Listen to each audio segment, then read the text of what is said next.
Good afternoon, everyone. It's Latham once again. I hope everyone's feeling well. Feeling strong today, and I'm going to be talking about Katina Powell and her daughters. Now, one of her daughters isn't being named because when all the stuff I'm going to be talking about occurred, when some of it happened, she was under the age of 18, for sure. To the best of my knowledge, anyway. The two daughters that have been named are Rodney Powell, spelled R-O-D space N-I. That's her first name. And also Lindsay Powell.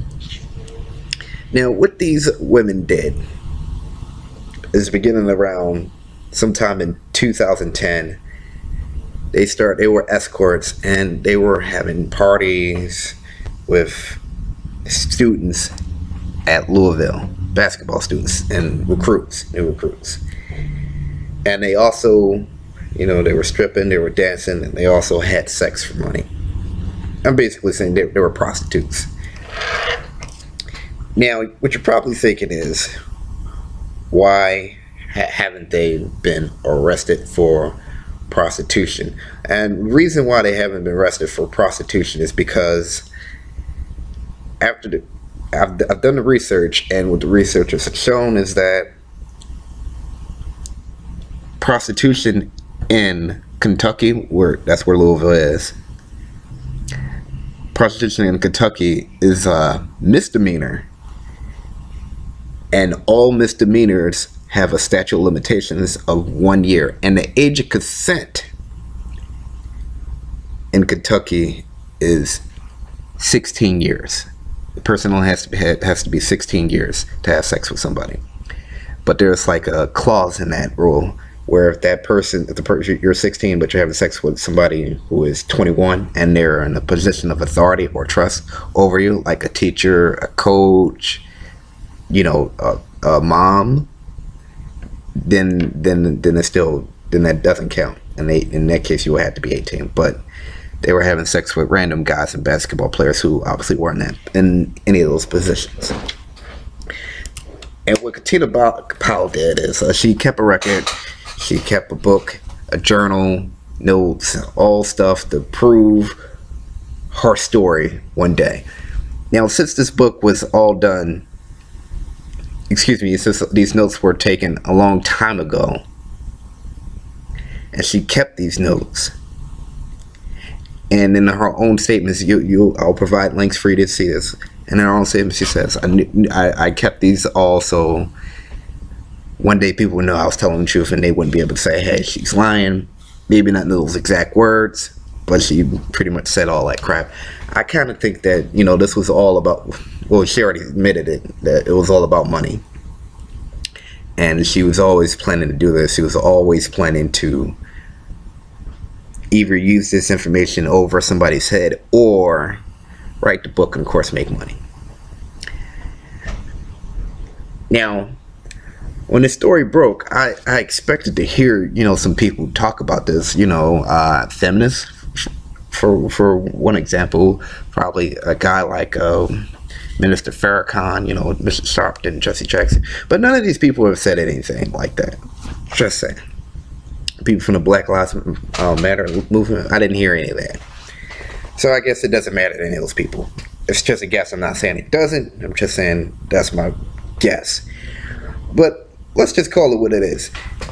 All three of these women and the dancers that they employed, I don't know if all these dancers were, having sex for money, but generally speaking, they're all fucking whores. Let me just call it what it is. I don't know what Miss Katina Powell was thinking when she kept these notes, these journals, or whatever kind of record she has.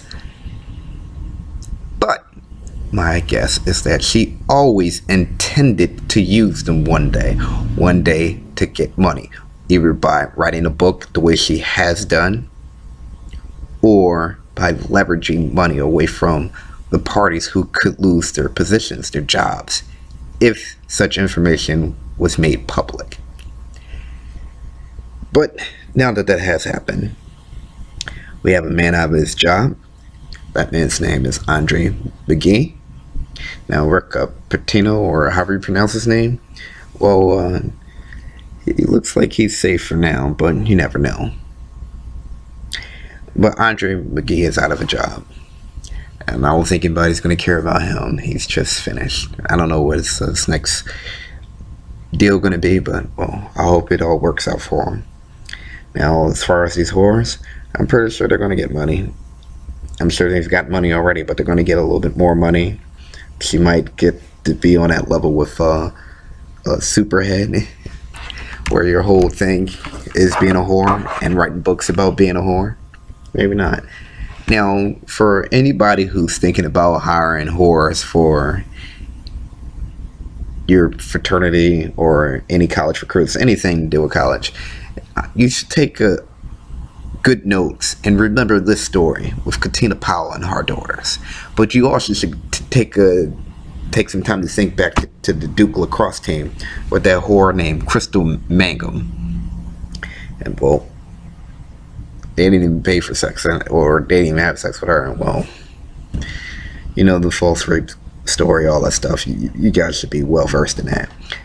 But listen, this is just some of the things that can happen to you with dealing with prostitutes. Now, I don't think that prostitution should be illegal, but I don't encourage men to go out and buy prostitutes, and I don't encourage. Let me say that I encourage men not to go out and buy prostitutes, and I, or at least here in the States anyway, and I definitely don't encourage women to be prostitutes.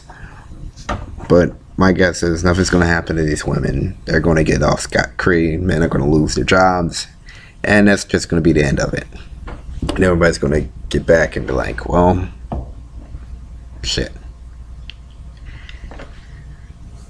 But yeah, you got to be very careful with women like these. They're sneaky, they're conniving, they're vindictive. I bet these were some of the cheapest whores ever, and that's exactly why they had this information recording, because, well, it's a good way to get extra money in the long run. Stay away from these whores. Remember, the power is yours.